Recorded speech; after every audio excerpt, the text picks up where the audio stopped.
Hey, what's happening, family? It's your man Mark Black. Let me make some adjustments here to the camera angle. What's good? Welcome to your Sucker-Free Saturday. I am glad to have you. Before we get started, just one couple of quick things here.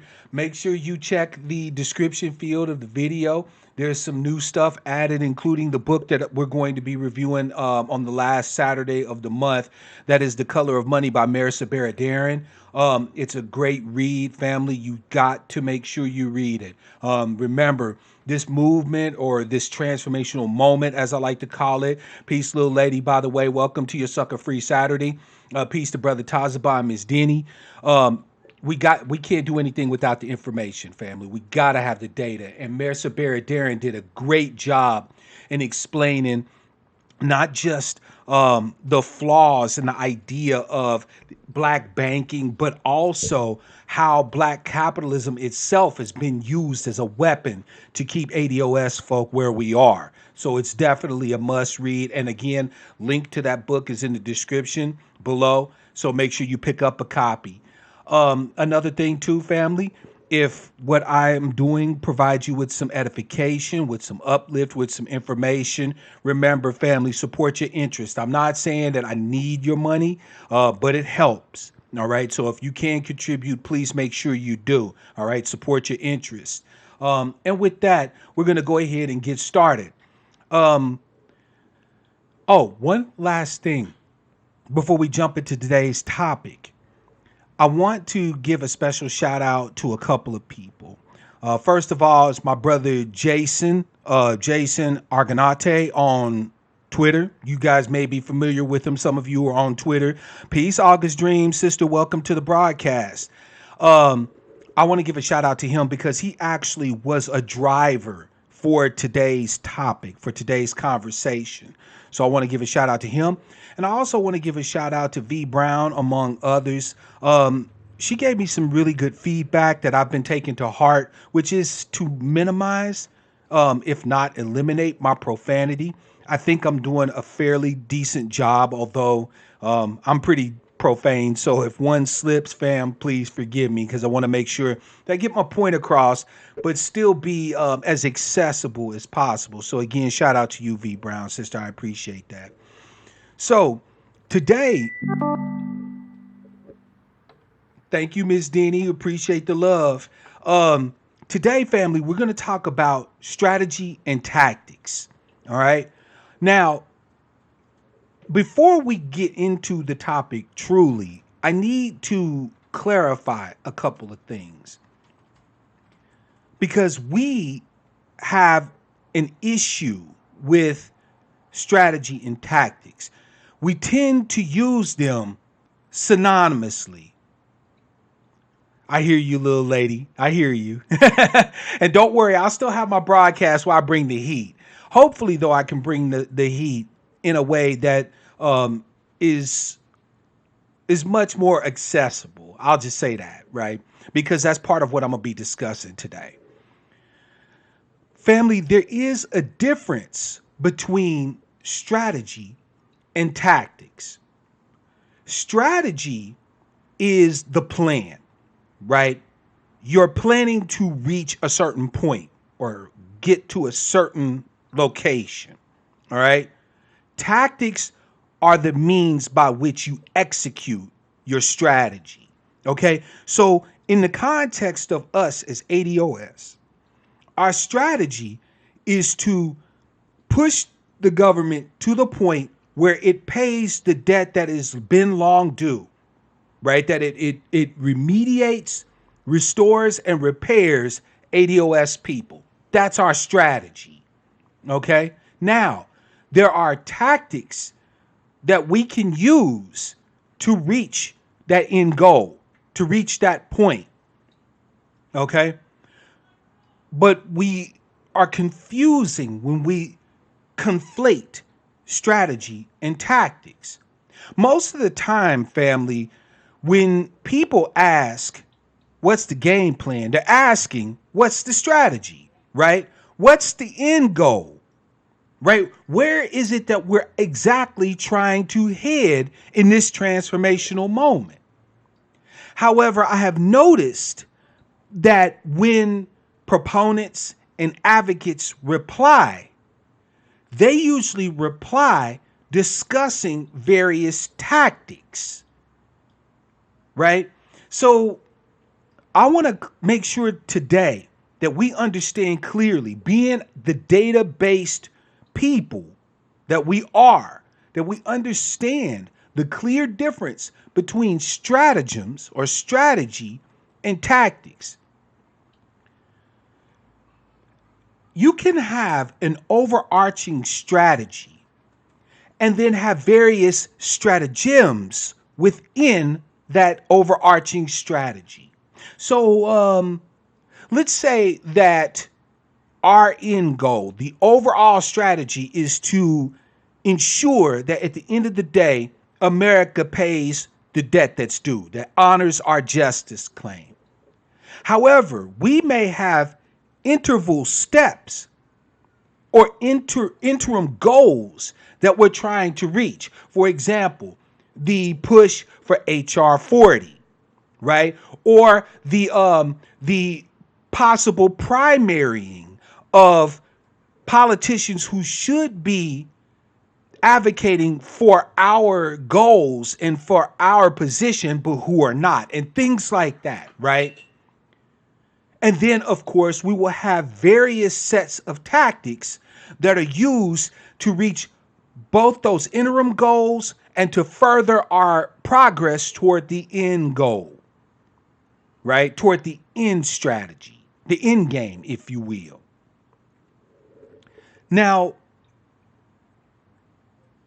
I need to clarify on something that I spoke on previously, because I knew, believe it or not, when I spoke on that topic, that it was going to be controversial to some.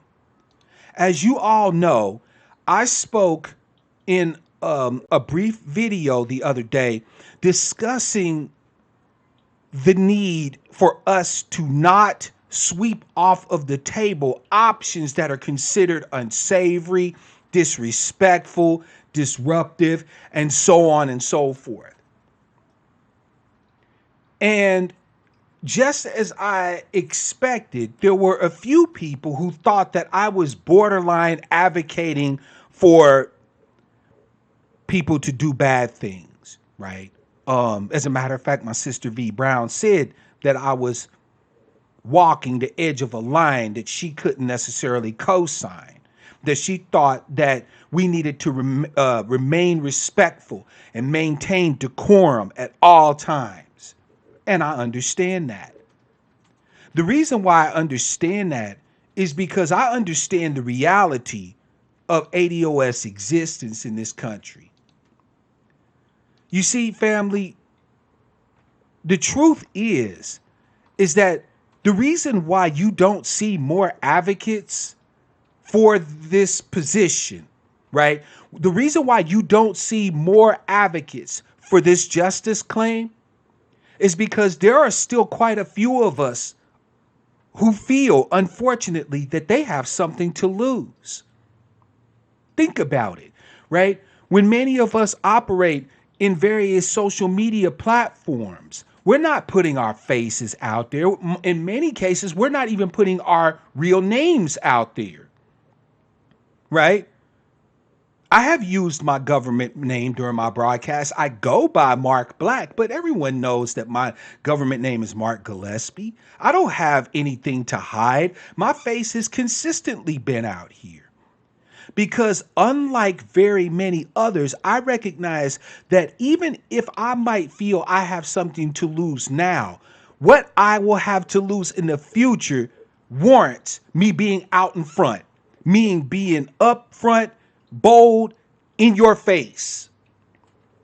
But the truth of the matter is that the difficulty in ADOS's growth is twofold. The first hurdle, the first obstacle that we have as a transformational moment is actually getting other people to be advocates and proponents for this position, right? To take up the mantle of their lineage and heritage and be willing to lose something. Be willing to put some skin in the game, to put something on the table. By the way, Midtown, welcome to your Sucka-Free Saturday, brother. I see you. You feel me? So we have on one hand the problem that many of us who could be the most effective advocates still have hooks to a certain extent in a system that we're demanding change. And yes, that's a problem. Not that I want to see anybody struggle, not that I want to see anybody suffer, but in order to be an effective advocate for a position that is already considered by its very nature to be an extremist position, you have to be willing to lose it all. And that's just facts. But you don't have to accept my word for it. None other than Huey P. Newton said that the first thing a revolutionary must understand is that they are dead already. Now, I know that seems harsh. I know, here I go using words that many of you are scared to use, such as revolutionary, such as radical. But in point of fact, the very idea of advocating for the return of the stolen wealth to the descendants of slavery is a radical notion. It is something, family, that no matter how you pose it to America as a whole, it will always be considered fringe. It will always be considered extremist. Which is why I stated in my broadcast that there truly is no respectable way to advocate for this position.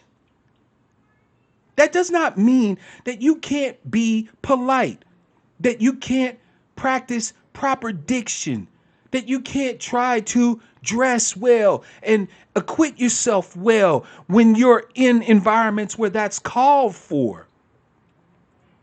But what this means truly, family, is that in this long-term strategy that we have to demand that the most obstinate, incalcitrant nation on the planet Earth finally commits to justice for the American descendants of slavery, there cannot be any tactics that we truly take off of the table.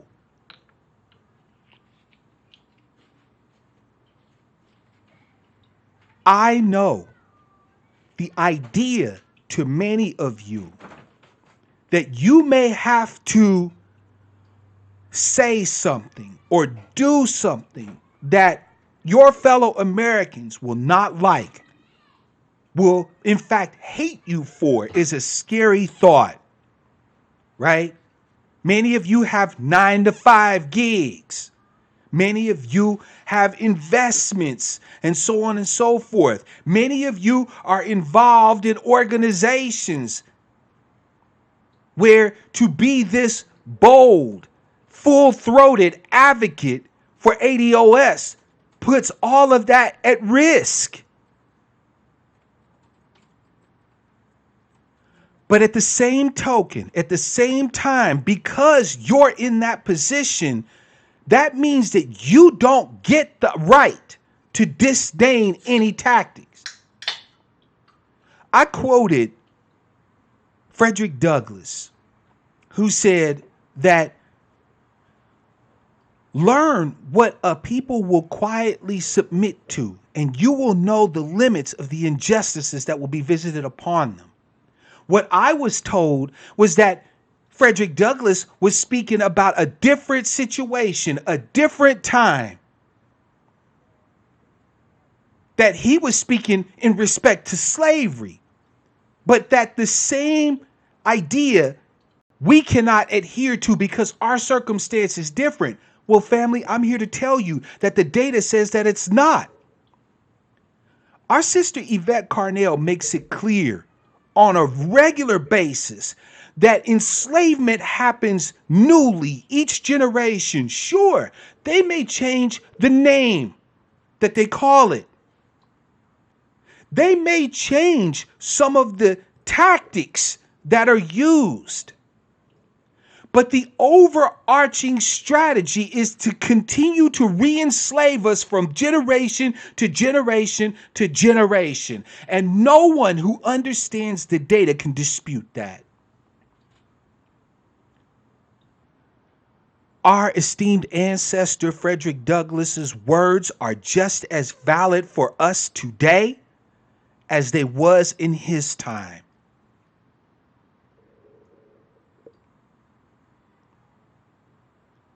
We have to understand clearly that in this situation of essentially what constitutes political combat, political war, right? We're fighting a war essentially with the United States, except we're using the ballot rather than bullets. Let's just keep it a buck. Let's keep it funky. In this war of ideas, in this war to push for our advocacy,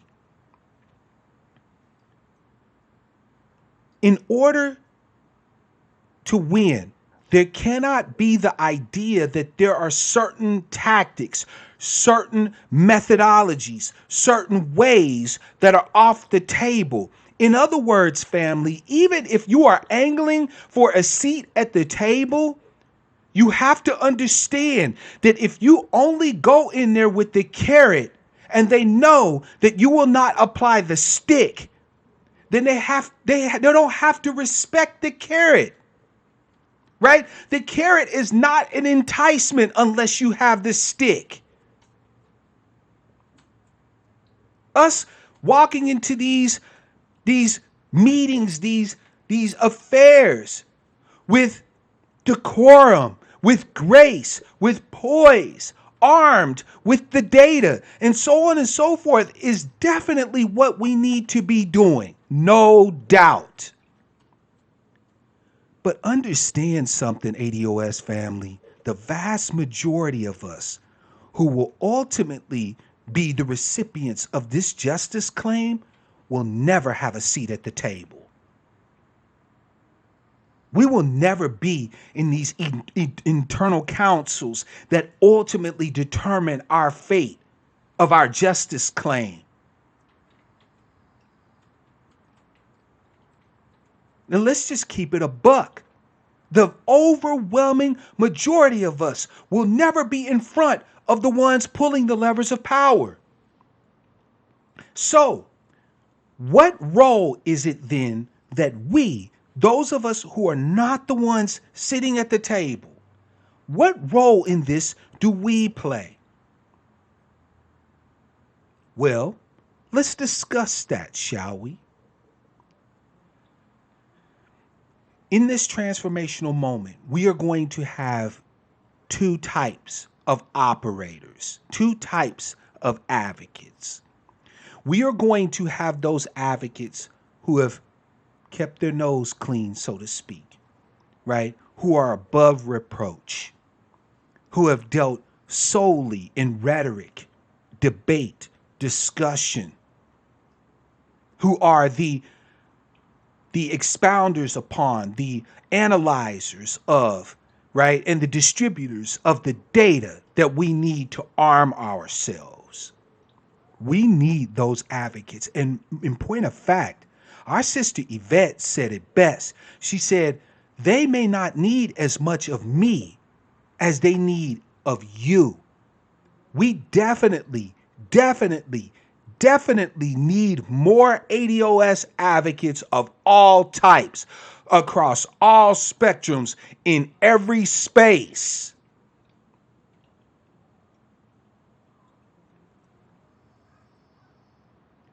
But now, there is also a group of us who are here to provide the stick.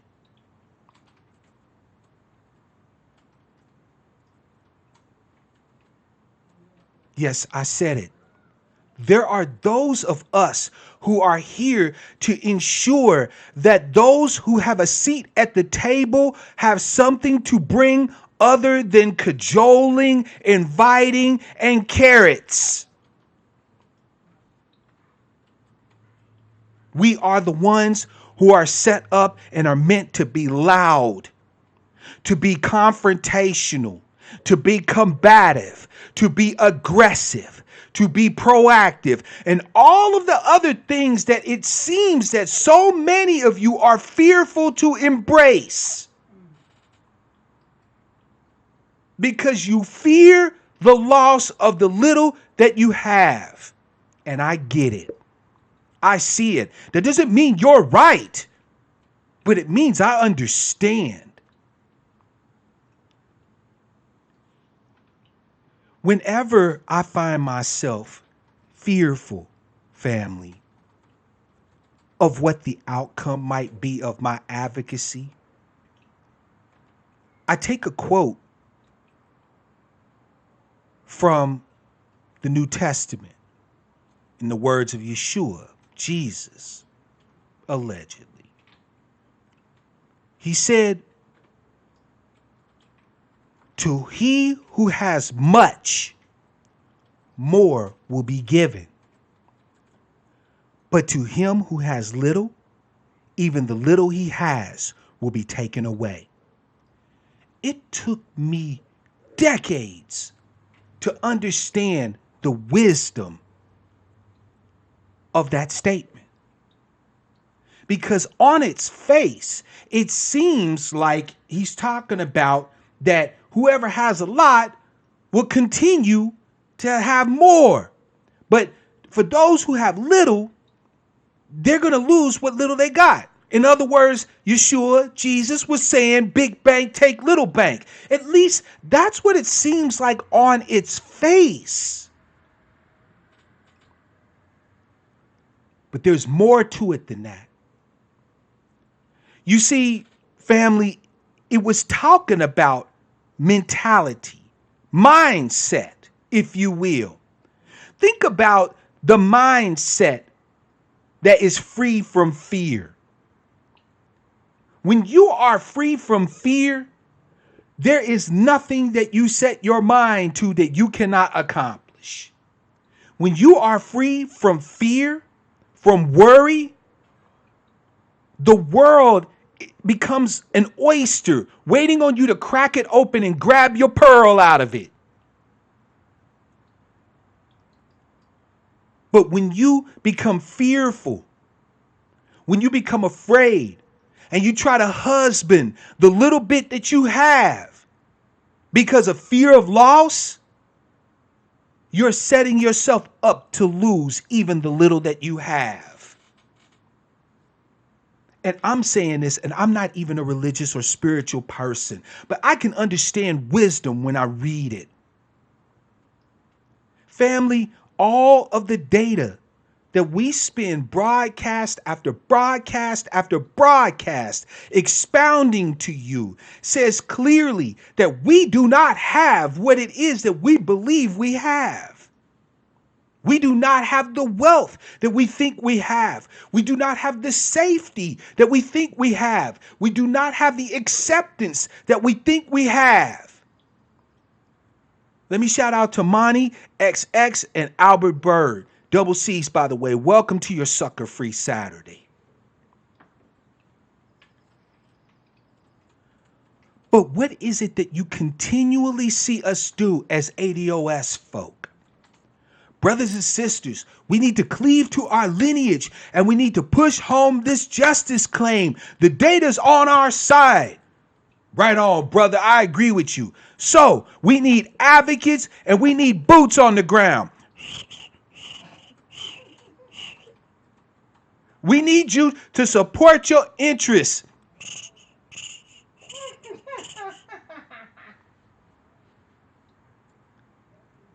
Let's just keep it in a buck. You have the truth on your side. For those of you who are Christian, does not your Bible say that you will know the truth and the truth will make you free? Does it not say that? Not that the truth will set you free. The truth will make you free. Because once you have the truth, you no longer have to fear a darn thing.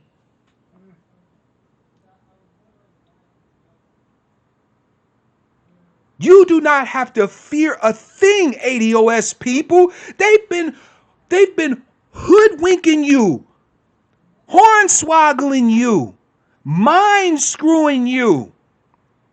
That if you get out here and you advocate for the truth of matters, that somehow or another you deserve exactly whatever repercussions you're going to get.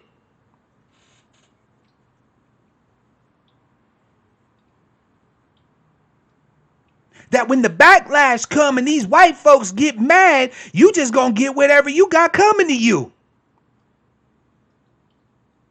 Cause you niggas is just being disrespectful. What a crock. What an absolute crock, family. The truth, the data is on your side by every measurable metric. You have a justice claim that is as solid as the Rock of Gibraltar. And yet, as soon as anybody might do something that's considered disruptive or combative, the first thing we do is go into fear mode. Oh, if there was ADOS people, we'd have got shot. And they're going to shoot you anyway. They've been shooting you. They've been shooting you when you are at your most respectful, when you are at your most decorous, when you are at your most poised, your most, you see what I'm saying? How many people have we seen photos of lynchings where these brothers are dressed in fedora hats and suits and broken shoes and sisters in sundresses? And they've been killing you anyway. And still you survive. You represent, ADOS family, the living evidence of our justice claim. You and I are living evidence. We are walking evidence. We are a walking CSI crime scene where all you have to do is just look into our communities and look into where we predominate across every socioeconomic strata and look at the matrices by which we measure ourselves, and we are the living evidence of a justice claim against this country.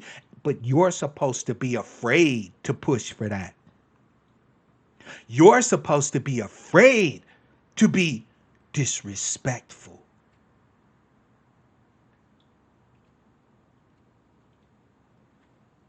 But the truth has come to make you free from fear, to make you free from the need to be worried about what America thinks about you. America has shown us over 400 years what it thinks about us, and we're still concerned about that.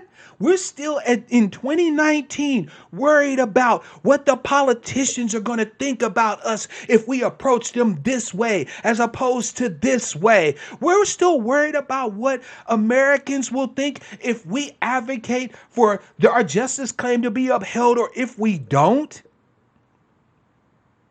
You already know the truth. You already know the truth. And rather than you allowing the truth to make you free, you succumb to, for lack of a better way to say it, a spirit of fear. They might kill me. That is true.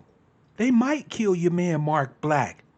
But they might kill your man Mark Black with me just going out to a movie to go see Avengers Endgame. They may kill your man with me going to the grocery store to get some food. They may kill me anyway. So why then do I need to be fearful? Why do I need to be afraid when I'm living witness? I am living evidence of the crime committed against our people. And so are you. The role of respectability has its place.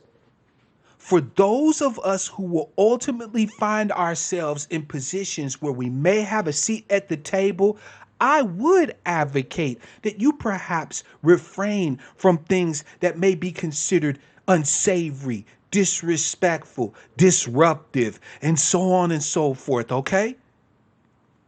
I understand why Antonio and Yvette may say, I need to not be in a space that's considered to be combative or aggressive, We have to have advocates who are people of the mind, who fight with the pen, who fight with words. So I'm not here cutting down those people who need who are angling or who need to have a seat at the table, who we may even want to have a seat at the table. But the price for them being able to have not just a seat at the table, but an effective seat at the table is the vast majority of us being willing to be in that ass. Let's just come out and say it. This doesn't necessarily mean violence, but I can guarantee you to win this battle, right, for the United States, the government, to win this fight against ADOS people, all it takes is one thing. Just one thing. And when I say it, it's going to sound so simplistic, you're not going to believe me at first. The only thing that the United States government needs to beat us, to defeat us, is to find out where we won't go and go there.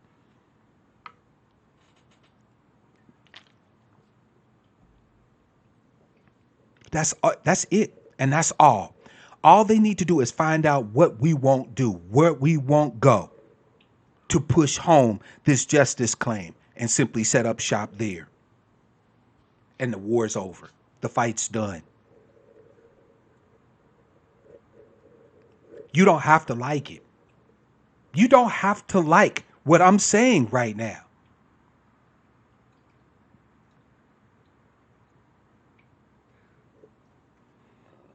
But it's true. I didn't write the rules of war. And I'm using war in a rhetorical sense, family, before those of you start going to, Zaddy saying, Mark Black is talking about killing up white folks and the government and all that. Nope. I don't have no hatred toward the government or white people. As a matter of fact, family, I'm going to drop a bomb on you much later in this broadcast. The role of respectability is to create a place or a group of individuals that our opponent can approach, right? We need people who are respectable, right? Who are decorous, who are poised, who are erudite, right? And so on and so forth. We need those people. We need people like Dr. Darity. We need people like Sister Yvette and so on and so forth, right? We need those people to be approachable. We need that. No doubt. The role of disruption, of disrespect, of combativeness, if you will, of unsavory acts, harsh words, tough rhetoric, crazy positions, if you will. The role of disruption is to give those respectable people an alternative to present to our opponents. And you allow our opponents to decide whether they prefer the carrot or the stick. That is how this thing will go. That, in my humble opinion, as your brother who studies this and one who loves you, that is how I truly believe this should go. And unfortunately, for all that you would like to think that I'm just talking out of my butt, the data and history is on my side. I used a name in my last broadcast, Jerry Adams. Now, I don't know how many of you are in the habit of looking up names, documents, books, and things like that I referenced during a broadcast, but you should perhaps get used to that. Jerry Adams was the leader of a party over in Ireland known as Sinn Féin. Now, for those of you who are unfamiliar with the history, Ireland had essentially a guerrilla war with the British, with the UK, for liberation of Ireland. And that war was fairly bloody. There were bombings, there were attacks on British resources and assets and soldiers. Some of you who are boomers are familiar with what I'm talking about. Ireland was a bloodbath for decades.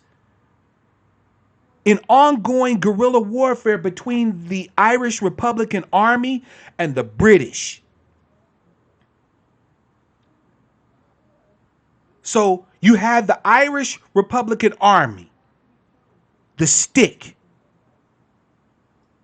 They had no problem with blowing stuff up, killing police officers, killing soldiers. Sometimes, as XX said, there was collateral damage.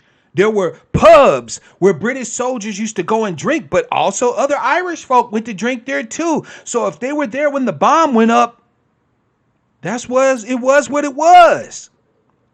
The IRA was nothing but the stick.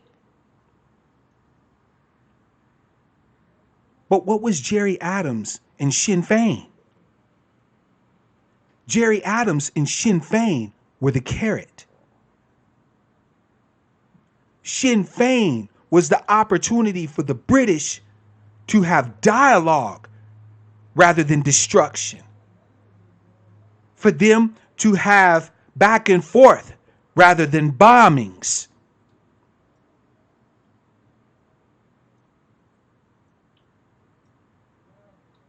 Sinn Féin was respectable. The Brits could have conversation with Sinn Féin and with Gerry Adams. And what did Gerry Adams say? I find it deplorable that we have these bombings and these attacks, but what can we do? We need freedom. So let's talk about freedom. And on Good Friday in 1995, they signed the Good Friday Compact, bringing peace to the region and freedom essentially to Ireland. Of course, Northern Ireland is still considered a part of the UK, and that's still a potential danger zone. So the British had a choice. They had a choice. They could choose between the carrot, discussion, negotiations with Sinn Féin, or they could choose the stick, war in the streets of Belfast and Dublin and London with the IRA. Now, how does that history apply to us here in America? Because after all, we're not in active armed struggle against the United States government. As a matter of fact, so far as I know, no responsible ADOS advocate has even suggested that we become so. But here's something to note. As 2053 approaches and things become more and more desperate for our people, eventually, at some point, desperation itself will bring about massive conflict. After a while, ADOS people are not going to be filming police killing us in the street. They will shoot back. This is not what I am advocating or desiring for. I am simply saying the truth. After a while, ADOS folk are not going to wait around for resources to be given to them. They will go out and they will take those resources by hook or by crook. We will not go quietly. And that is what many of these proponents of respectability don't seem to understand.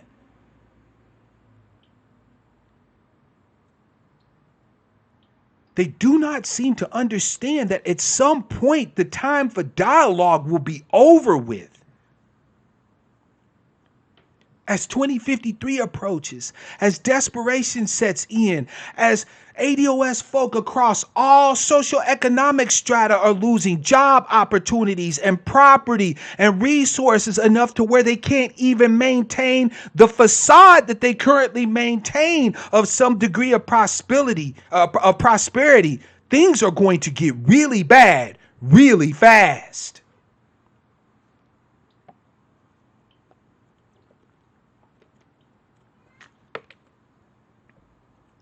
If we now, as ADOS proponents and advocates, those of us who will not be in the room, make it clear that there is no option to press home our justice claim that we are not willing to examine and possibly pursue, if we simply sweep a whole spectrum, a whole range of tactics off of the table just to present ourselves as somebody worth approaching, all we will find is they'll go, hey, nice carrot, but we have plenty, thanks a lot. But we'll leave the light on for you. Right? Big Unc said the Black Panthers and Dr. King pulled the same strategy against Johnson as the IRA and Sinn Féin. I would agree 100%. That is an absolutely 100% spot on analysis. Dr. King, right? Dr. Martin Luther King was able to get in front of Lyndon Johnson and say, hey, we've been marching peacefully. We have not fought back. But I don't know how long I can hold these niggas back, Mr. President Johnson. I think you might need to talk to me and have a sit down. Because I don't know. Stuff is looking real crazy in Detroit and LA and Oakland and Houston and Atlanta and Baltimore. You think that our brother MLK wasn't able to use the possibility that armed revolt against a corrupt government who has denied us our justice claim wasn't a possibility? You think he wasn't able to use that? And family, how much smarter or how much more smarter are we today, right? How many opportunities and resources do we have access to today that our ancestors never had? We have Twitter. Shout out to Miss Kwame and Big Unc, by the way, and Show Nuff in the house. Welcome to your Sucka-Free Saturday, right? I'm telling you, give James Baldwin Facebook and watch him work. Give Nina Simone Apple Music.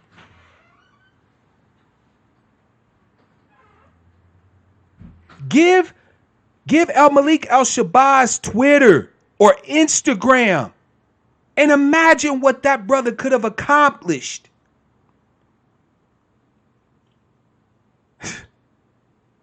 Family, we live in easily the best time to be ADOS in this country. Not because we're being treated better than we've ever been. No, that is a falsehood. Every metric says that we are not. Because we are living at a time when we have the most opportunity to press home this justice claim, to close the books on it and put paid to it once and for all.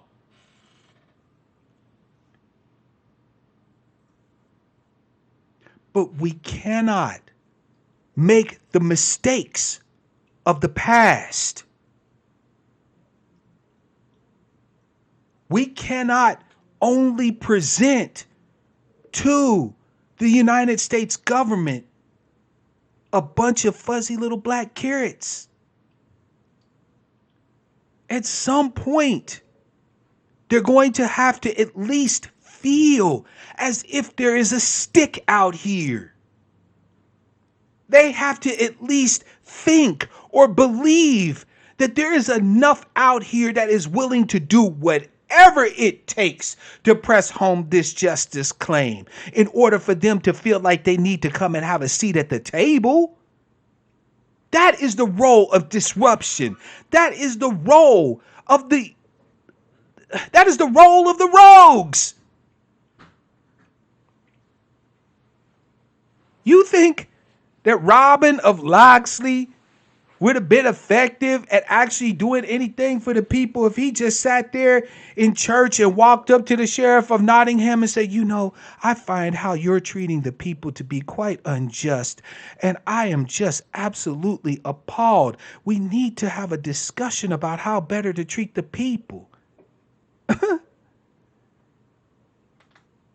Robin Hood's able to get more done with a few arrows than he ever was with a few words. There were other people who were able to discuss, to have a sit down with the sheriff of Nottingham, with King John.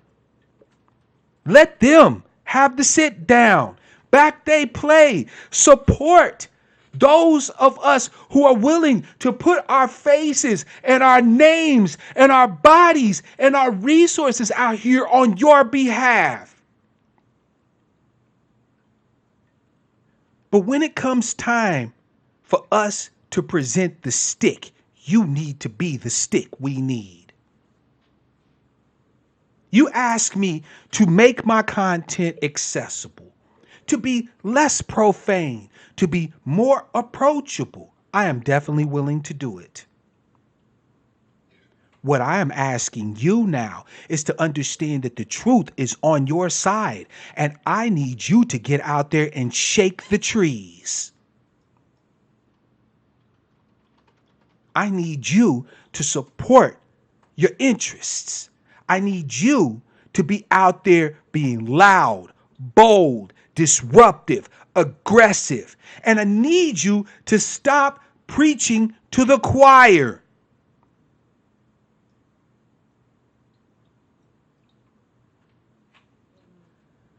Because what I'm about to say next is really about to alienate a whole bunch of you. And I cannot help it because I believe in data and in truth. ADOS at this point has reached pretty much everybody that wants to be on board right now.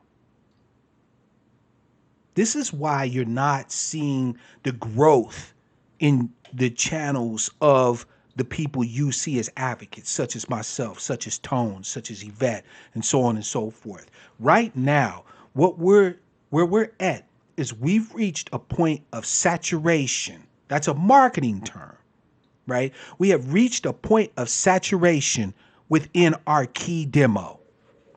Right now, barring any major change in circumstance, everybody who's on board currently with this transformational moment is on board.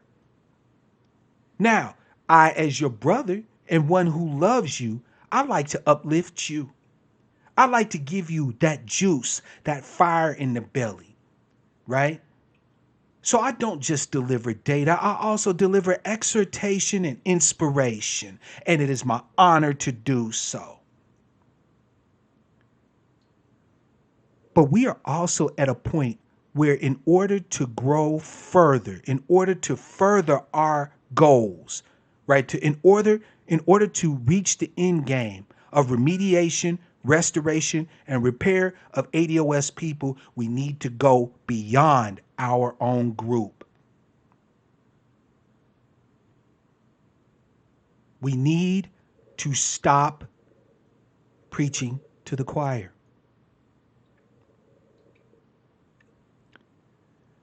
There was a thread that I saw on Twitter where Yvette had addressed people who were saying that she should appear on other platforms, on other fora, right? And I thought that she made a pretty valid point, right?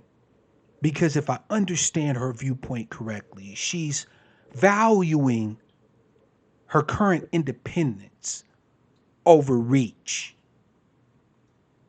Right now, I would imagine in her mind, ADOS is still a baby.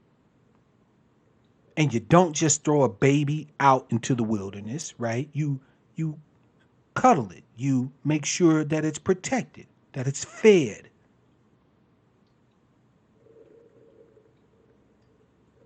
She and Antonio are not desirous of seeing the ADOS baby strangled in its crib. And I understand that 100% completely. However, I want to posit to my esteemed brothers and sisters that perhaps they may be underestimating us just a bit. Because what you have now is you have quite a few different people who are all on the same page. We exchange data back and forth, do we not, family? Right? How many of you have reached out to me with various items and topics and information? How many times have you watched a broadcast of mine where I mentioned something like Executive Order 13872 that you weren't aware of? We're exchanging data every day. You've got actual ADOS groups linking up together on the ground, and we're nowhere near October. You got our brother Travis, also known as Black Dollars University, who's organizing in Houston. ADOS Atlanta has had multiple meetings, I believe. I can't wait until ADOS Pacific Northwest or Seattle gets our stuff together and starts meeting with each other. The baby is growing up. The advocacy is there. But I believe that too many of us are waiting on Yvette and Tone to show us that it is okay to go out and advocate beyond our group now, right? So you have some of us who are demanding, right? ADOS North Carolina. You have some of us now who are demanding that Yvette and Tone look to other platforms to take our message on the road, so to speak. We are kicking against the strictures of our mother and our father, figuratively speaking, in this thing. And I would hope that they do not see that as disrespect. I would hope that they would see that as a sign of what it actually is, a sign that it may be time now to reach out beyond our own little echo chambers, our own little Twitter feeds, and start engaging with other groups of people.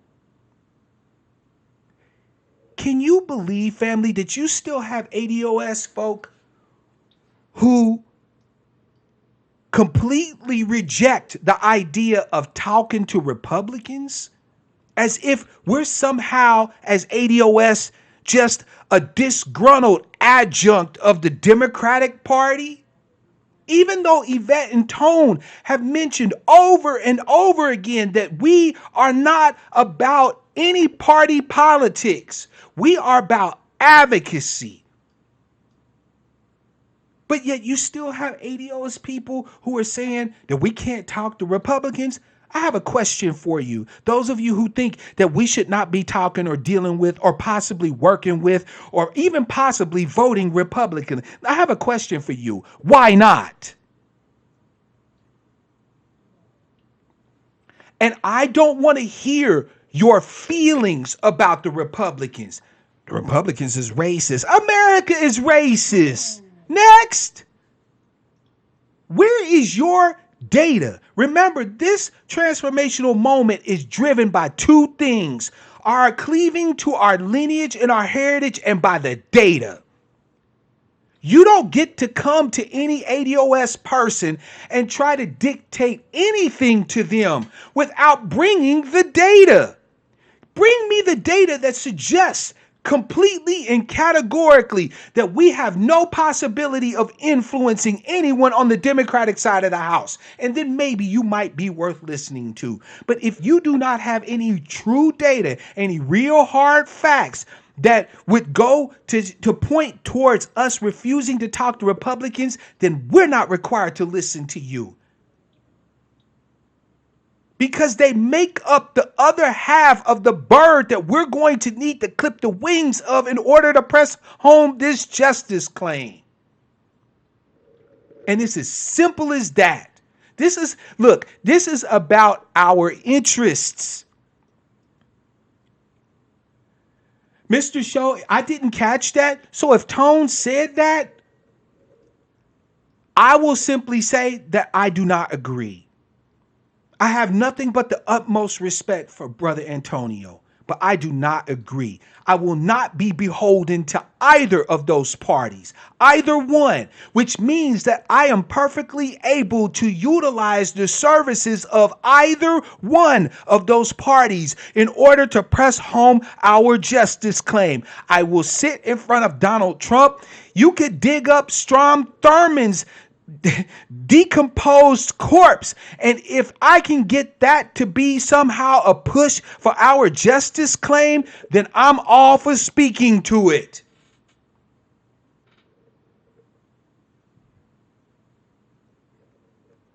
Chris, again, I did not hear him say it either. And yes, Christine, there's a brother, Travis, on Twitter. As a matter of fact, let me see if I could pull up the brothers now. I don't have my phone with me, but I will post it like in a comment after our broadcast is over today. But there's a brother in Houston named Travis, also known as Black Dollars University. He has a channel here on YouTube, and the brother is on fire. He's actually working to be able to speak in front of the CBC. He's not sitting back just throwing shade at them and roasting them via Twitter. He's trying to get in their face. Brother Travis is also trying to talk to Republicans if he's able to. Being in Texas, I would imagine he would have to talk to quite a few. Anyone who will try to tell you that the Republicans are off the table as an option for having discussions with, building sessions with, finding points of commonality, and so on and so forth, is not somebody who understands this advocacy truly. In the words of our sister Yvette, they don't know enough. And we are not bound by their dictates. Family, it is long past time now. And family, I'm going to be the one to tell you. Maiden Dade, shout out to you, by the way, and Sister Christine and Michael. Welcome to your Sucka-Free Saturday. I'm going to tell you, family, you don't have to wait for Antonio or Yvette to appear on MSNBC, to appear on CNN. You don't have to wait for them. This is not disrespect to them. But if it's time for the baby to get up and walk, and it's time for the baby to get up and move and run, then let the baby get up and move and run. It hurts us none to discourse with groups, especially those groups who have shown clear antipathy to our justice claim. Family, what we have gotten from the Democrats is neglect. You all know it, and I know it.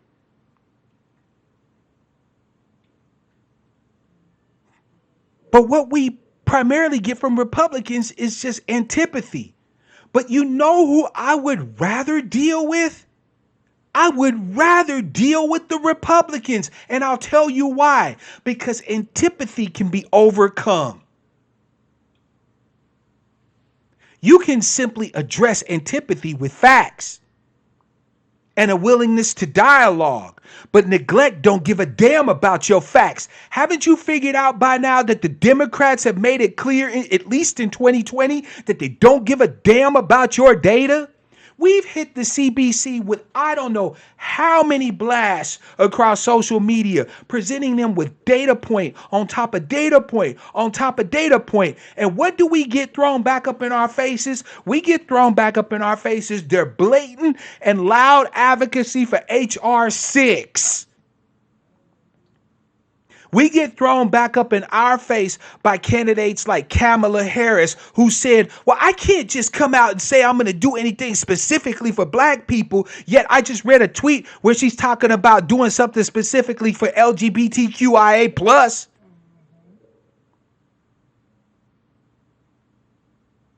So what she's saying is that she could do something specific for everybody except you. Meanwhile, the Republicans are saying, well, we don't agree with your position. Well, damn it, that means that we can have a dialogue. That means we can have some damn discussion. We can have some round tables.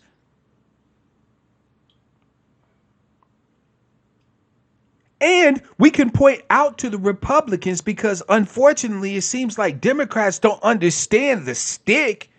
We can point out a little bit more clearly to the Republicans that, hey, we got to stick too. We would rather dialogue. We would rather build. We would rather find points of common interest and work together. But should you're not willing to do so, we have a stick just like you have a stick. The Republicans speak that tongue.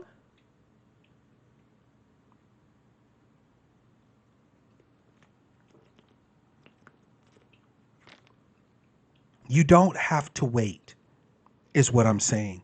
If you've been waiting to hear Tone on CNN, I have been too. I would love to see our brother on CNN.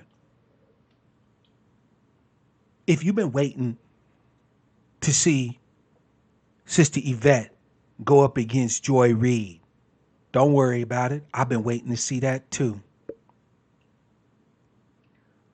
But don't wait for that to happen for you to feel like that it's okay, that it's time to stop being the ADOS baby and start being the ADOS toddler.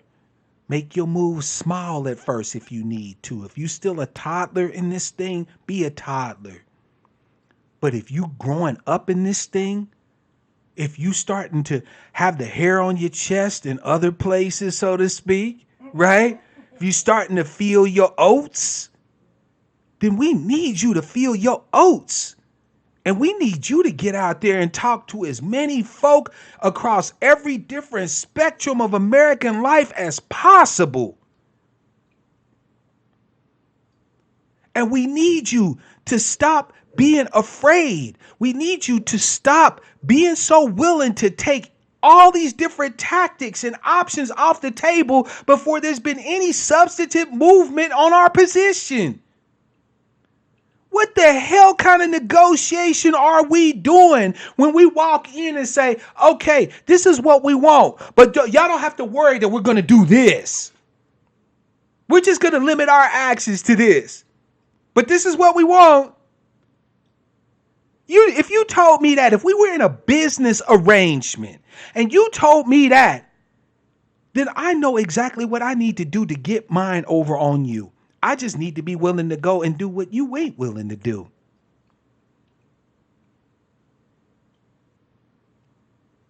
That's all. That's it. And that's all. Family, you don't have to wait for permission from Mark Black to start organizing, to start advocating. And I don't give a damn who it is that you advocate with. I don't care who you talking to, because your man Mark Black will speak to the devil himself in order to push home this justice claim for me and my people. You do not need to wait. I understand the desire to ensure that ADOS is protected, that it is safe, and given that room to grow. So don't go out there and bite off more than you can chew. Don't be, penny wise and a pound foolish. But if you're ready to go out there and make stuff crack, You don't need our permission to do this. The best thing about being in this transformational moment is that you only need two things: a willingness to accept your lineage and a willingness to learn the data. That is all you need to be just as an effective advocate as any one of us ever have been. You may actually be better. I look forward to one day looking up to one of you as a strong advocate. If what I do does not make new advocates, I am failing. If what I am doing does not create new people who are out there as active proponents of this justice claim, then I am wasting my time. I'm going to open it up here shortly, family. I'm going to open up the phone. But before I do, I want to recap. We have the truth on our side. There is no more need for you to be afraid. What you may think you have to lose is nothing compared to what we stand to gain. Nothing. I don't care how good you think you got it as ADOS under this current iteration of America. What you might stand to lose is nothing compared to what we stand to gain if we're able to successfully press home this justice claim. The truth will make you free. Let it. For those of us who are angling either for a seat at the table or who know that they may possibly have a seat at the table, like brothers, like Dr. Darity and others, right? Then please maintain your aura of respectability. You don't have to get down here in the mud with us and get grimy. But for all the rest of us, we need to be the stick that the carrot walks in there and waves around. That's our job. To be as loud, to be as brash, to be as disruptive, to be as disrespectful, to be as combative as we might find our means to be. When we're able to do so. Be respectful. If you're having dialogue, have dialogue. But when it's time to get grimy, get grimy. Be the stick that our carrots are going to need when they go and sit in these councils and these meetings. Do not disdain disruption for the sake of a respectability that we'll never have until our justice claim is honored.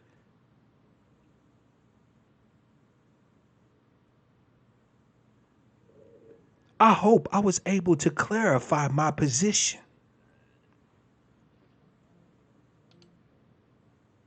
The line is open, 425-296-1980. If you got something to say on it, I can take one call at a time, so it's first come, first serve. Family, by the way, I hope y'all checking out those links in the description field. I've got some good reports there. I've got what we get wrong about the racial wealth gap. I've got that there. Right, I've got the recent report done on ADOS in Miami, right, as compared to other Black ethnic groups there. I've got a bunch of different reports there. I've got links to books like The Half Has Never Been Told, The Color of Money, Slavery by Another Name, and so on and so forth. Please make sure you check out those links. That information is for you, and purchasing through those links does help to support my work, which I would definitely appreciate. If you want something tangible for your support, I also have links to merchandise, right? I've got a hoodie available, I got shirts available, I got a mug available, and again, just a little something to give back to you for you giving back to me. Lines are open, 425-296-1980. Let's talk about it, family. Let's talk about it. If you disagree with what I've said throughout this broadcast, I want to hear from you. We're going to have a dialogue today. There ain't going to be no shade, no disrespect. If you don't agree with what I've said, please drop me a call. I would like for you to explain to me why it is you disagree. Let's have a dialogue about it. All right. Caller from 347. It's your man Mark Black. What's your name? Where you calling from? And what's on your mind? Peace, peace. What's up, Mark? It's your boy Chris of ADOS Politics My here in man Sacramento. Chris. Yes, What's up, sir. man? How you doing, brother? Yo, What what's good? hey, What's good? happy Sucker-Free Saturday to you, man. Long time no hear Happy Sucker from. It's Free good to hear your Saturday. Shout out voice, to you. Shout brother. out to the chat. Shout out to the family. Shout out to the ADOS nationwide and worldwide. I'm not going to be on too long, man. But I just wanted to give you a quick shout out. Tell you, keep doing what you're doing. You're doing amazing work. Keep it up. And just to reiterate your point on people getting active and people getting involved locally and really taking the job of doing the political education and political awareness building and actually actualizing it and making it real in their real lives in their communities, right? Yep. So like today in Sacramento, we had a meetup for ADOS in Sacramento. Shout out to It's our third Sacramento. meetup, That's what I'm talking about. Getting the right? work done. Yeah, right. So like, there's and it's just a meetup, right? So it's just bringing ADOS together here who are on the same wavelength or gonna be on the same wavelength in terms of what we're doing. So, it's starting small, right? Maybe you're not ready for a meetup, maybe there's other things you can do, but I think the idea right now is to continue to do the political education. I don't know if we're people talk about this term called critical mass, right? Mm-hmm. I don't know if we're there yet. Um, and so I think we have to just keep doing this work of doing the political education and taking this data and taking this lineage to our people where we are. So Agreed. there's going to be Juneteenth coming up, right? There's going to be ADOS out in different cities, out in their communities at Juneteenth events, talking to people about ADOS. There is other things going on too in the community on the ground. So you can be a part of that, or you can be at the front of that and actually make that happen in your community. So I'll stop there, but keep doing what you're doing, fam, and we got your back. Oh, I appreciate it, bro. Hey, don't go yet, because I want to ask you a quick question. Okay, Because you brought up a sure, pretty good sure. point, right? And I like to get on those points, right? You talked Yeah, about yeah, critical mass, right? Now, right. I would agree with you. I do not believe we are yet at a critical mass of ADOS folk, right? Okay, that's And important to and I say. have I have my reasons why I think that analysis is valid, right? So if you're thinking that we're not quite there yet, and I'm thinking we're not quite there yet, it's probably true, right? Because you're a pretty Yeah. politically astute brother, which is why I definitely like to talk with you and engage with you, Well, I right? think Yvette said the same thing pretty much, right? I think Yvette has either alluded to or said the same thing within the last week or so, Hmm. possibly in the last show. She said something like, to this effect. Now, And I think that's right, right? I But the work think of we political are right. I'm education sorry. must Go ahead, continue. bro.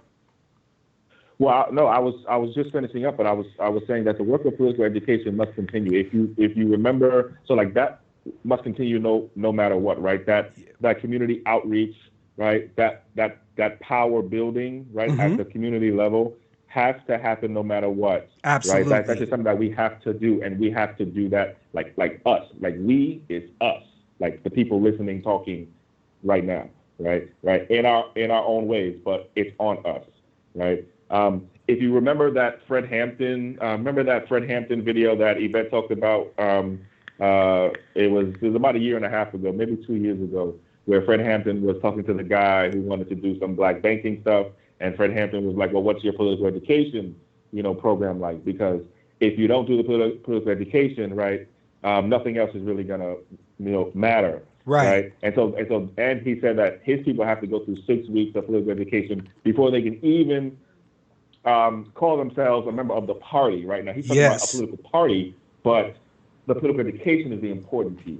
I would Right. agree. I would So agree. And to yeah, be fair to Yvette and Tone, I won't speak for them, but I believe that that is part of the thought process behind why they want to continue politics 102, 103, 104, so on and so forth, right? yeah, I get that. yeah, Um, but, and I'm certain you're aware of this, Chris, there are people who are, for lack of a better way to say it, chomping at the bit, right? And yeah. what this broadcast today is for them. It's for them to feel that it is okay for them to be chomping at the bit and to take it in their mouths and run with it, right? In other words, Yeah. political education for many of us, it's just like school, right? So if you look at a class, let's say you got a class of 30 kids, okay? You're going to have 5 kids who are basically remedial, right? Who are a little behind, who need that extra oomph, right? Who need that additional assistance, right, to get what they need from their education.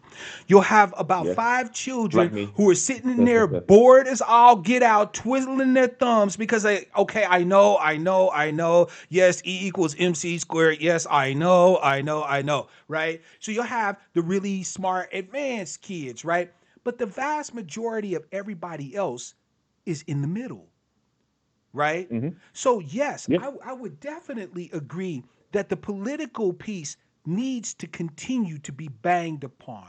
What I was hoping to do, and what I hope I have done with this broadcast, is given those who have been feeling as if they're ready to take things to the next level, to be in some cases disruptive, in some cases speaking to so-called forbidden groups or whatever the case may be, right? To get in front of people we normally as ADOS proponents and advocates haven't been speaking to, that they can feel free to do that, right?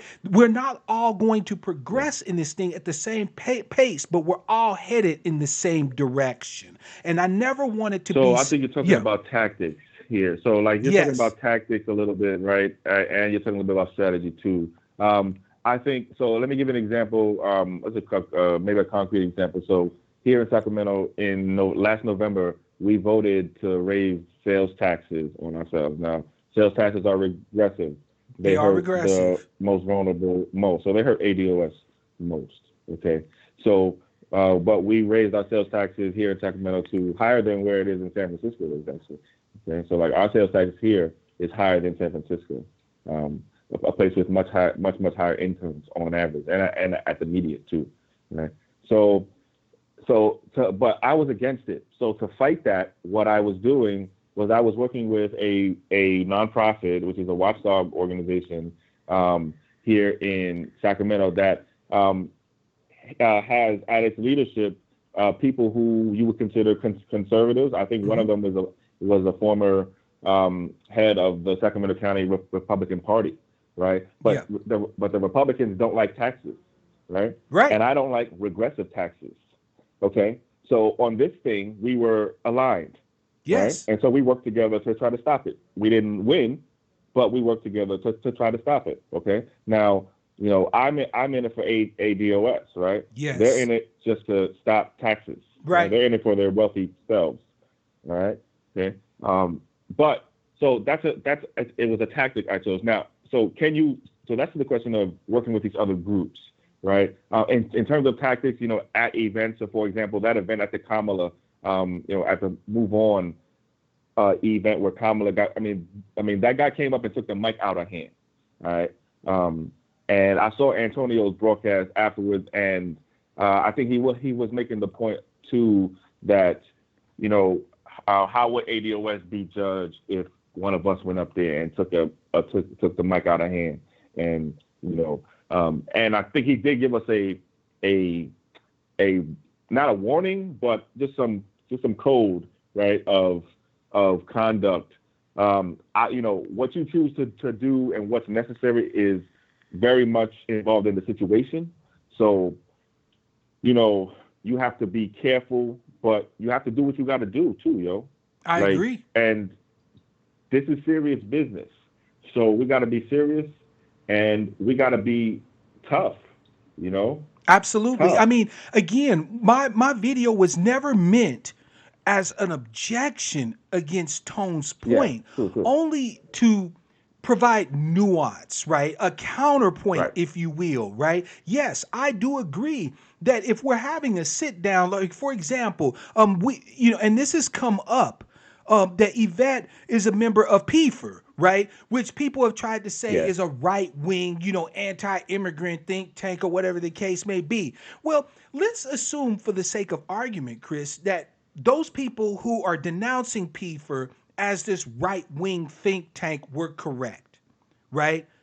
How is it that Yvette would be out of pocket when we have a shared interest as ADOS and perhaps maybe them as right wingers She's in not. doing something to curtail not just illegal immigration, but to look at immigration in general, especially in light of the clear deleterious effects that immigration has upon ADOS people? How would Yvette be out of pocket where if she found She's not. common ground or common alliance with PFER and was willing to support their work? I can't understand how She's not that out of could even pocket. be used as some sort of sling at the sister. If Well, that's a anything, political attack. I mean, that's a political attack that you have to expect. Like, that's not going to stop, true or not, right? Like, right. if the person who's slinging that attack believes it or not, that's a left wing Democratic attack. Okay, so that's going to happen. She's not out of pocket, obviously, right? Was I out of pocket for working with this watchdog organization to try to stop the cost of living for ADOS to go up here in Sacramento, where we've got 50% asset poverty among Black ADOS here in Sacramento? One third of Black ADOS Sacramento has zero net worth already. Jeez. All right, we don't need to wait till 2053, right? I would imagine some of us are in the negative too. So you know, we're doing what's in our best interest, right? And not having the cost of the things we have to buy, whether it be at Walmart or wherever we shop, go up, right? Because of the sales taxes is in our interest, okay? So was Yep. I out of pocket for trying to stop that? No. That's not out of pocket for talking about citizenship, right? On this organization, which is what I think she says that she's been there advocating on ADOS and the importance of citizenship, That's right? Which right. is a very important, you know, It is a I mean, that's very hugely important. important topic. Think about it. Yeah. We have seen an influx, a huge number of people from all countries all over the globe. So this isn't about Black African immigrants or diaspora. They're just the ones that have been the most butthurt about us putting up our boundaries, right? But we have seen an influx of immigrants from all over the globe who have been able to take advantage of a law that only about 29 nations on the planet actually have on the books, which is birthright citizenship. And that birthright citizenship, people need to understand that birthright citizenship was meant to provide citizenship for the descendants of slavery and no one else. Everyone else just got a chance to take advantage of it, but it was never meant for them. And it is not wrong for us to, first of all, point that out. And second of Right. all, to show demonstrably where allowing birthright citizenship for people who just show up here and have a kid has had deleterious effects upon our people specifically, and some could argue upon America generally, right?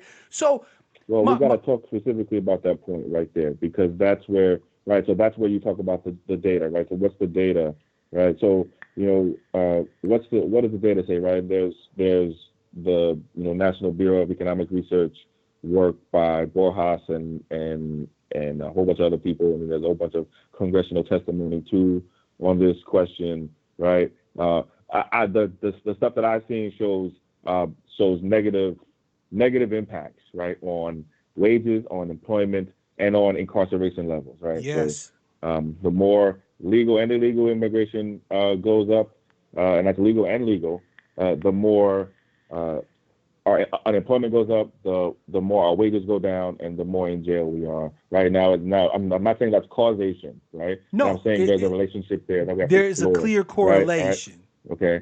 And so there's something. That requires and that necessitates some policy attention, right? I don't want to tell the Democrats how to get out of this bind they're in, but they're missing the point here, because they can put together a policy, on immigration that takes into account and tries to ameliorate or mitigate or negate entirely the negative effects of their policy on ADOS, right? There are policy choices you can make to Absolutely. actually do this the right way. They're not For some reason, they're not seeing that yet. But that's, I think, the direction we need to go in. I would absolutely 100% agree with you. So, brother, yeah, I'll go ahead and let you fall back. But I will say Yes, sir. that I hope that I've been able to communicate that what I'm offering is not anything more than an enhancement or a Yeah, nuance yeah. of what Tone may have offered in his broadcast the other day. Yes, where you're Yep. in those arenas where dialogue is happening and stuff like that, where substantive dialogue. Because again, I feel, look, Chris, I'm certain you could agree with me on this.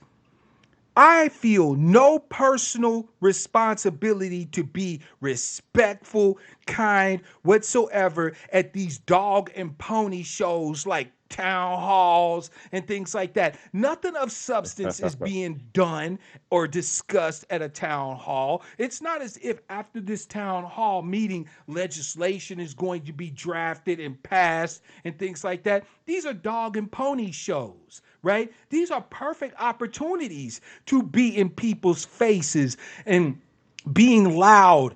And if you feel, Right. So we're if you're talking not, tactics again. yeah, if you're Yeah.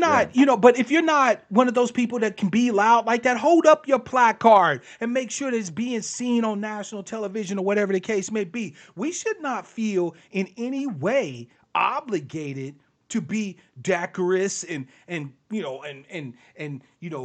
milk toast and respectful during these dog and pony shows. If you're in some solid meeting, something of substance where people's legislation could happen, where there's going to be possible movement on what it is that you're advocating for, then yes, act accordingly. But you have to consider where you are, when you are, you know what I'm saying, and so on and so forth, right? To decide what tactics are viable in that particular situation. And no particular tactic, in my opinion, should be off the So table until there's been substantive movement towards our position. let me add one thing to what you're saying there, because I hear everything you're saying. Let me add one thing. From my very amateur organizing perspective, right? As as an amateur, right? At these events, at these kinds of events, I've been to town halls. I've been to locally, school boards, city councils, um, uh, uh, city manager, mayoral town halls, or several different kinds of town halls.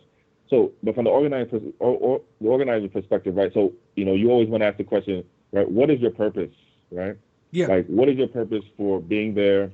What is your goal, right? What is your end game here, right? And you want to have these things thought out before you go there, right? So then you ask the absolutely. question, okay, once you have that, what's the most effective way to get there, right?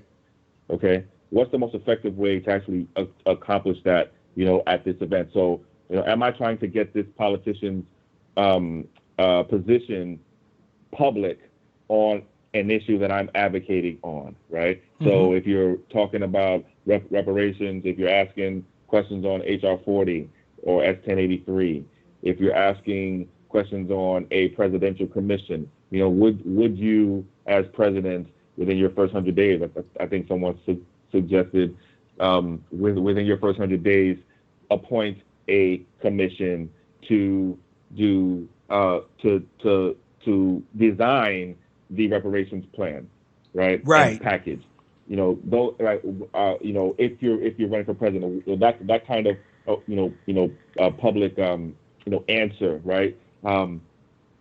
Obviously going in with knowing the answer to the question that you ask before you ask it, right? You want to know what the right answer is before you ask the question, right? But the point here is that you're talking about what's the most effective way to actually accomplish your goal from the organizing perspective, right? And so Agreed. you do what's most effective.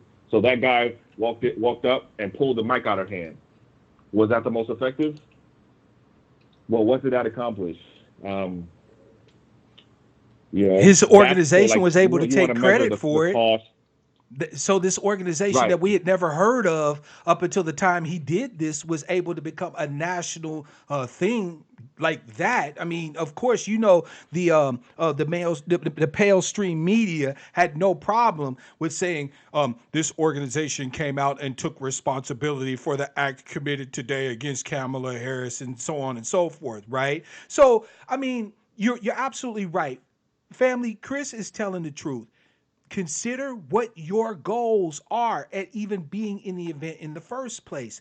If you're going there to inquire, then yes, it would behoove you to be respectful, to be quiet until such time as you're able to engage with the candidate or the person that you're in front of.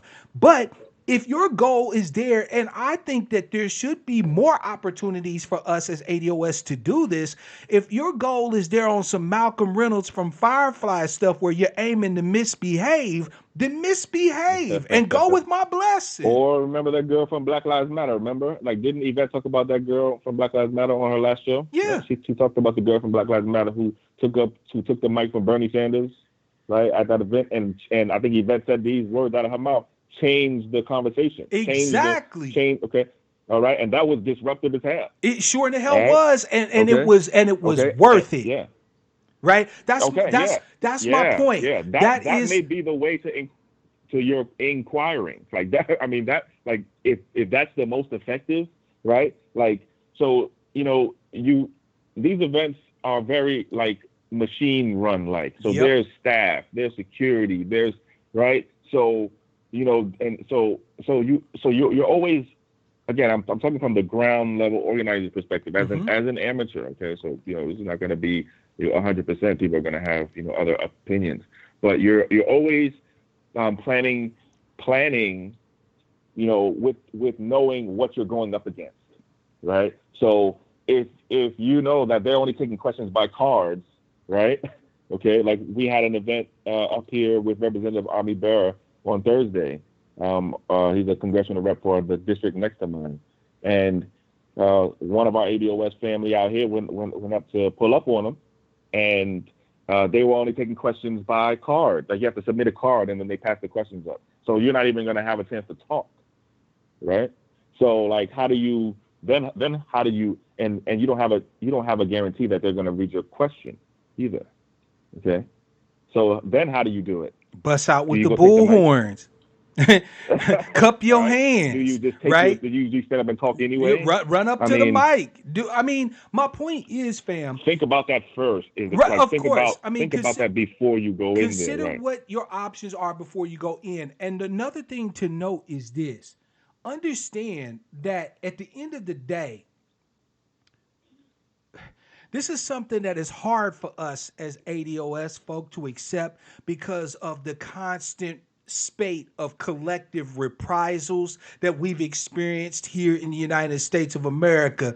But in the words of P.T. Barnum, there's no such thing as bad publicity, right? At the end of the day, sure, you may take a personal ill. Right, I have no problem with being arrested for my advocacy. I have no problem with having to deal with Ossifer Friendly and his ilk. You know what I'm saying? But my point is that consider that even when you think you failed, you didn't.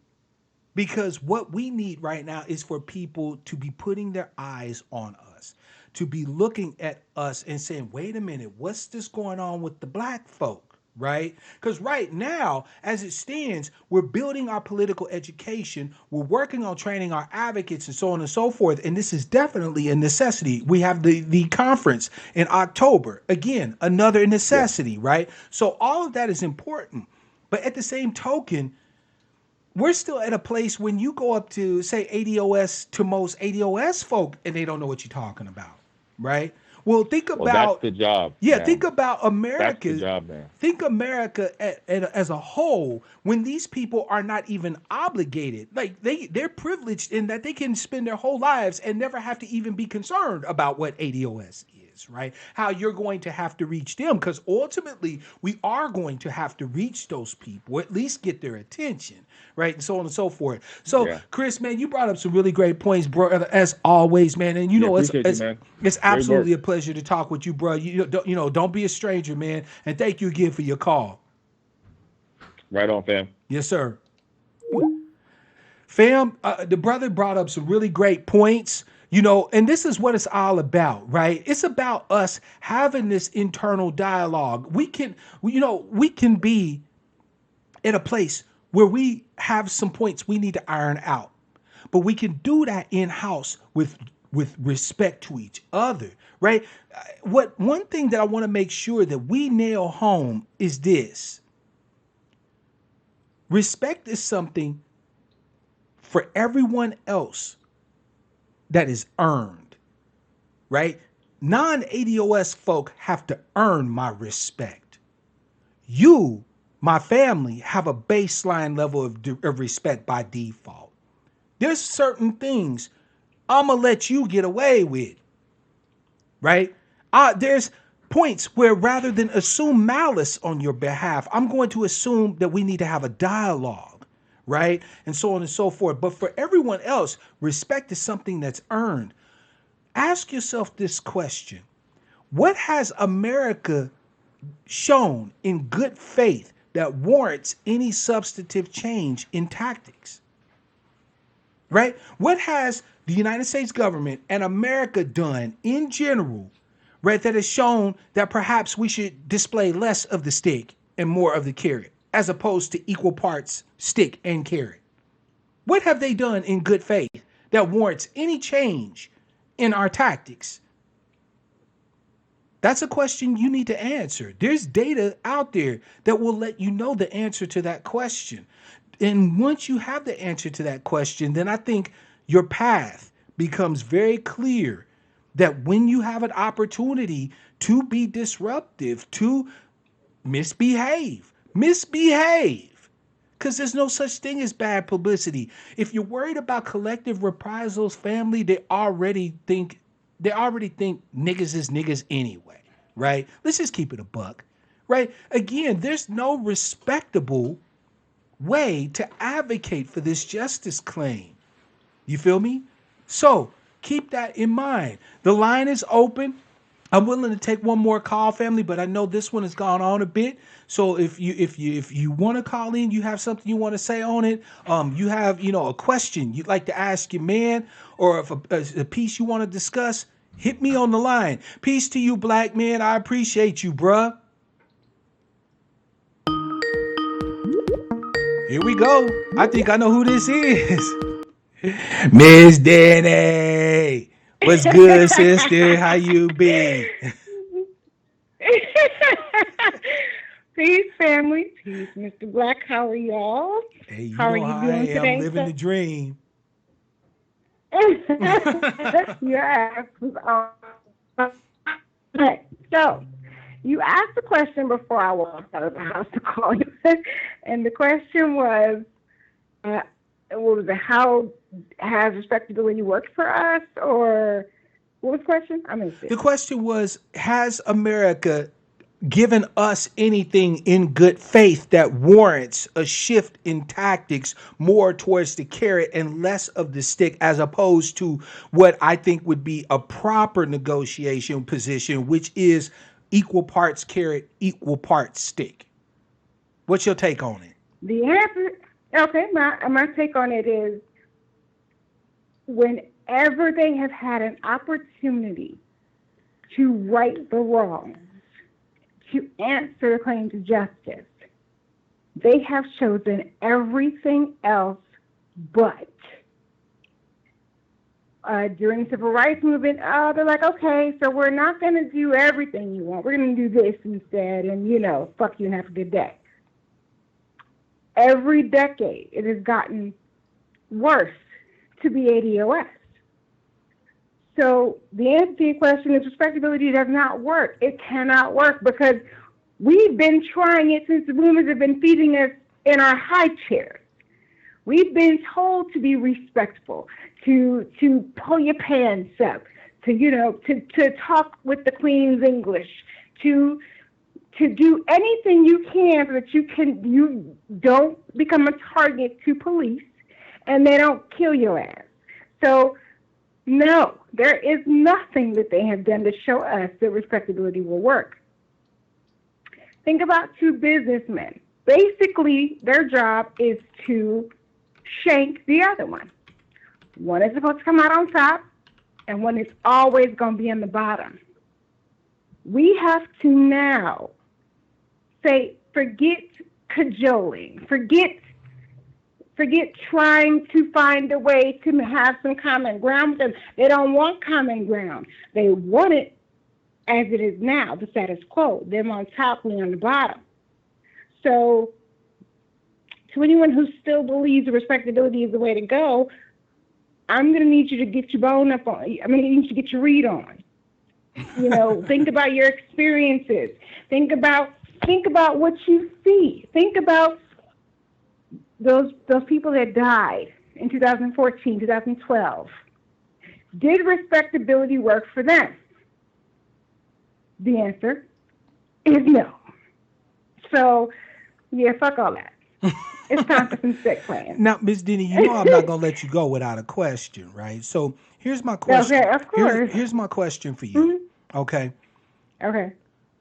Would you see a place for being decorous, right? Respectable for those people who may have potential to be in these councils, these meetings, these groups that can possibly affect change on our behalf? Or do you think that respectability is just an idea that's long been dead and we should have left it alone a long time ago?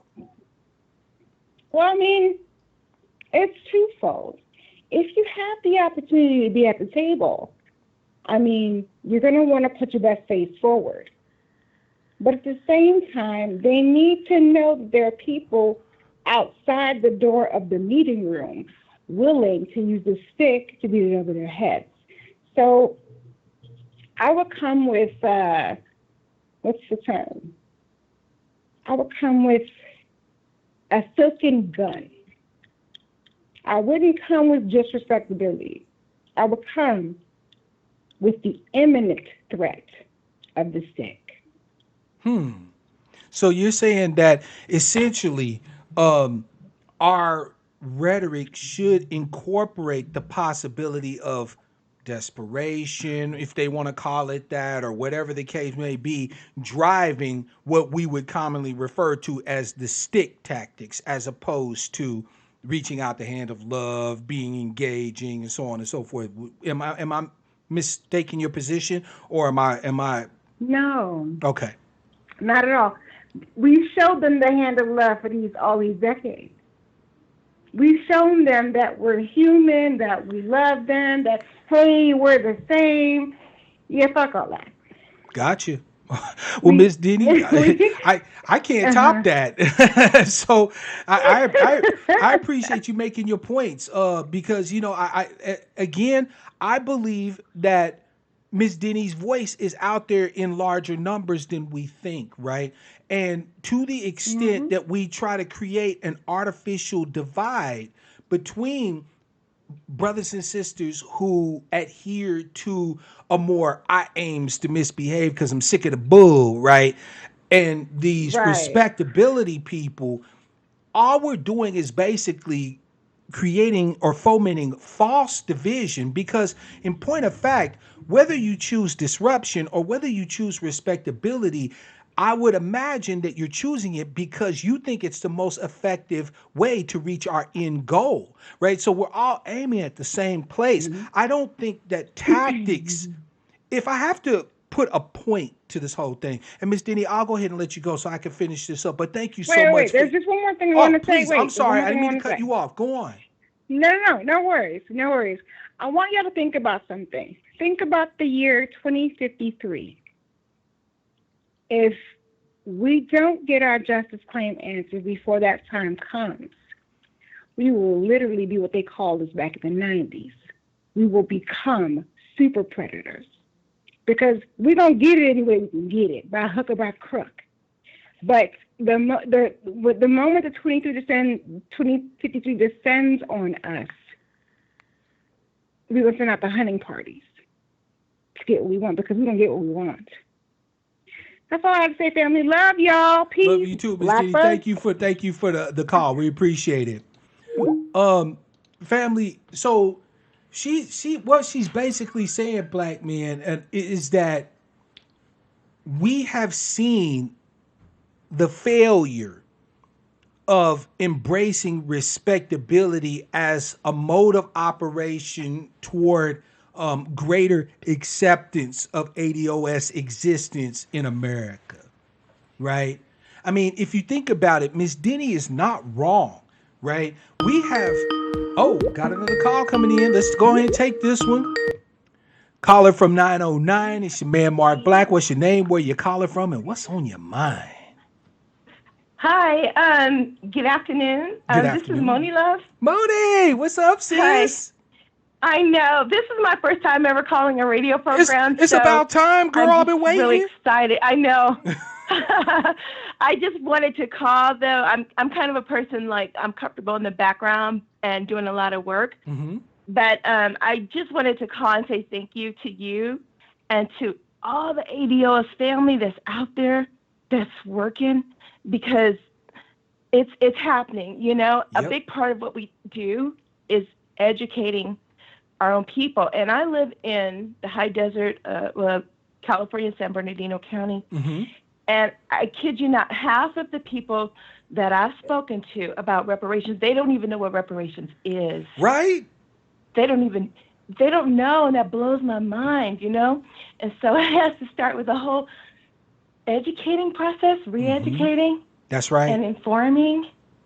And so that's kind of what I've been doing, I think, in this whole scheme of things. And I'm just really grateful to Yvette and to Tone and to everybody, even our allies. There's an African brother who puts out he does a thing every week about ADOS and how African people and immigrants need to support our claim. And so it's happening, you know, and I just think it's going to take time, I think. Mm-hmm. So, Most definitely. yeah. Money, let me ask you real quick. And Uh-huh. first of all, Yeah. you're doing great. So you make sure to call in again, all right? Uh, let me ask you this, right? Do you think that I may be wrong or misspeaking when I say that there are people who kind of are running ahead of the pack, right? We got ADOS folk out there who have kind of gotten in their political ed, right? They know the data, they can boom, like these people wake up in the morning and go looking for data, right? So they're armed to the Uh-huh. teeth, right? They're racing ahead and they're ready to do advocacy, in Mm-hmm. various spheres. Do you think that I'm Mm-hmm. misspeaking by saying that rather than squelching them or giving advice that could be construed as hindering them, that we should encourage them? Or do you think that perhaps we're still too new? Like, I want to know what your opinion is. You don't, again, we don't have to agree, but I just want to get an idea of where Mm-hmm. your head is. What do you think about what Mark Black is saying about considering all of the tactics in this overarching strategy of remediation, restoration, and repair? I think each person, we're all very different. We all have strengths and um, to act on. Some of us are more researchers. Some of us are open on air type people. Some of us like to be one on one. And some of us learn quicker than others. Some of us are more comfortable just talking to our families and friends on our block and our neighborhood, that type of thing, that type of advocacy. And some people are really go getters. They really want to get out and to start looking at their civic leaders and trying to make a dent in that area. I think it's all good because I don't think it's one way of doing things.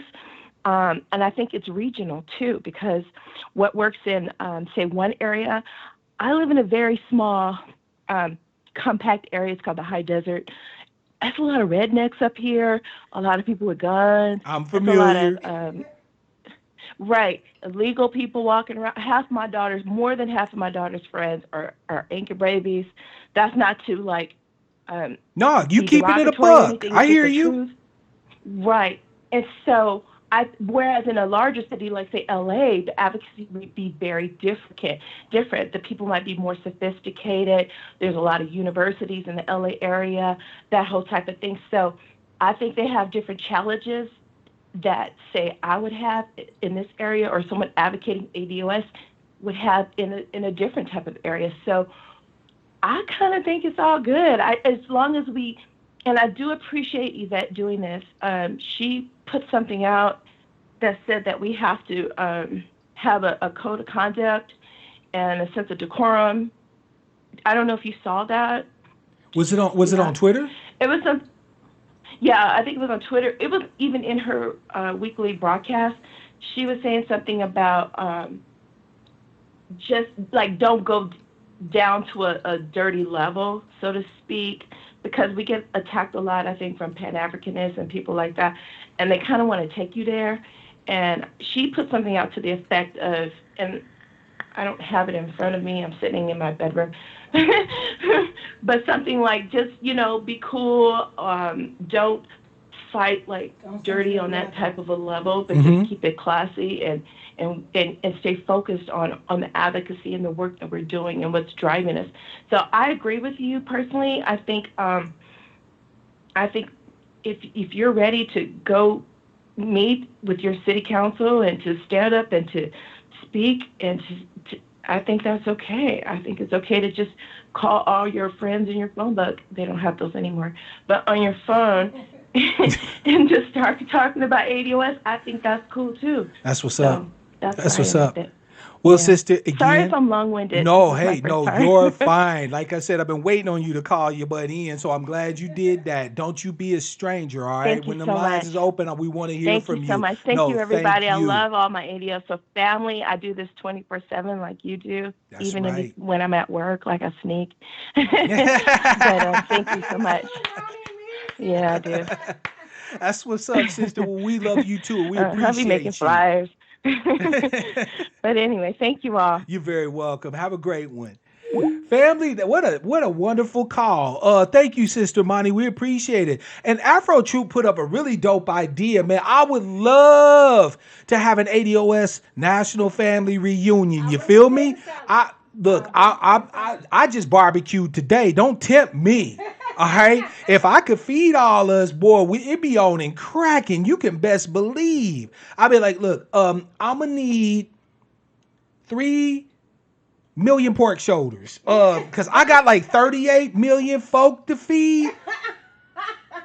Yeah, we're gonna have to take over Yellowstone. That's just gonna be all us. And I don't want to hear this. I can't get my hair wet shit. All right. Y'all gonna just have to deal. Okay. You know what I'm saying? We're gonna have bugs and camping and off and all that. And we're gonna have to have us a family get together. You know what I'm saying? A family reunion. I don't want to hear that. I'm not trying to hear that. Family, hey, with Moni's call, I want to go ahead and wrap it up because we coming up on what, 2 hours now. And I like to keep it, kind of around that mark. But again, I hope that first of all, I was able to clarify a bit more about my position, a la what Tone said the other day. I don't disagree with the brother. I think, though, that we need to be more nuanced. We need to consider what our aims are when we enter into these spaces, and we need to act accordingly. And if that action seems to be unsavory, disagreeable, disrespectful, I don't give a damn. And you shouldn't either, because the vast majority of us will not be at the table. All right. So respectability in that particular sense should not even be something you consider on your radar. What is more important to consider is that each of us needs to be, I don't want to come off sounding like, Becky, like be the change you want to see and all that old bull, but at the same token, we need to be the advocates that we want to see, right? If you have an entree on to MSNBC, you go there and advocate for us. Don't wait for them to issue an invite to Yvette or Tone. If you can get on your local radio station or your local cable station or your local government television station or whatever the case may be, and you can speak clearly using the data and forcefully, full-throatedly advocate for ADOS, then you do it.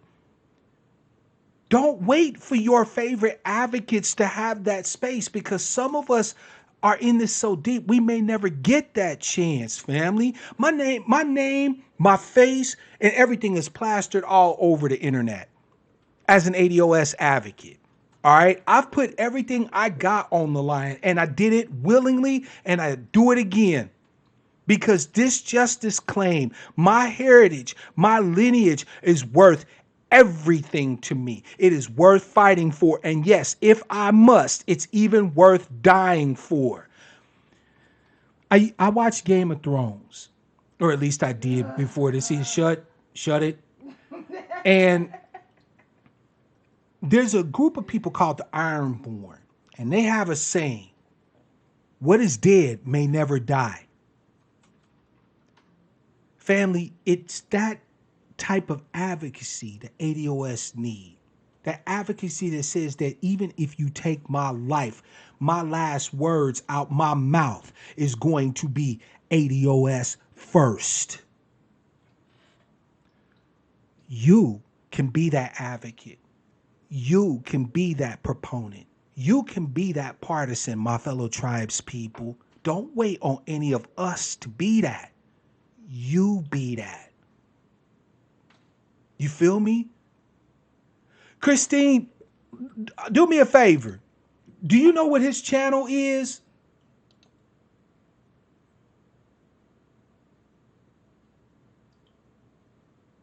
Do you know what his channel is?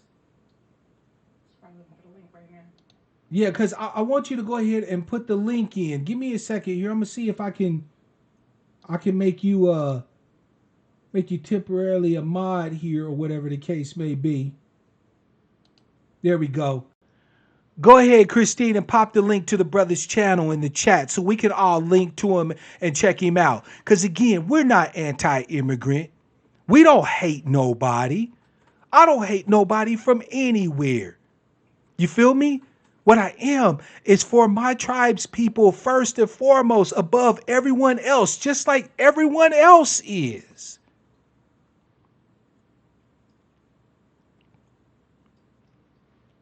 Christine, when you get a chance, sister, go ahead and pop that link there in the chat. Oh, it's by his name? No worries. Okay. George Bong. Okay. You know what? Let me see really quick if I can find him. He's on YouTube, right?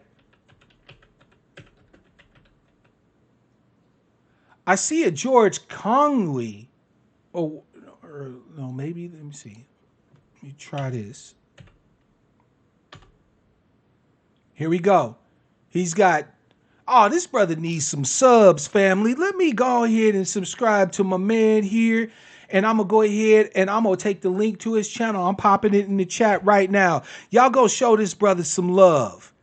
And let him know that we appreciate his alliance, his advocacy. There you go. There's his channel right there. Make sure you click that bell too so you can get notified when he puts up new broadcasts. Right? We're just advocating for our tribe. That's it, and that's all, family. There's no crime in that. There's no wrong in that. You see what I'm saying? So we got to make sure we do work. Be the advocate that you've been waiting to see, because we've been waiting to see you. You feel me? So, family, until next time, thank you again. I'm glad we were able to get together for our Sucka-Free Saturday. Please make sure to check the links in the description field below. There's links there to purchase merchandise to support my work. There's books there that you could purchase, again, supporting my work. If you have some spare coins and you want to throw it your brother's way, don't let Miss Denny be the only one putting up bread, family. Come on, support your interests, right? You know, $2 don't mean a lot, but it's definitely appreciated. And until the next time I see you, family, I want to wish you all, as I always do, love, peace, prosperity, and power, real power to our people.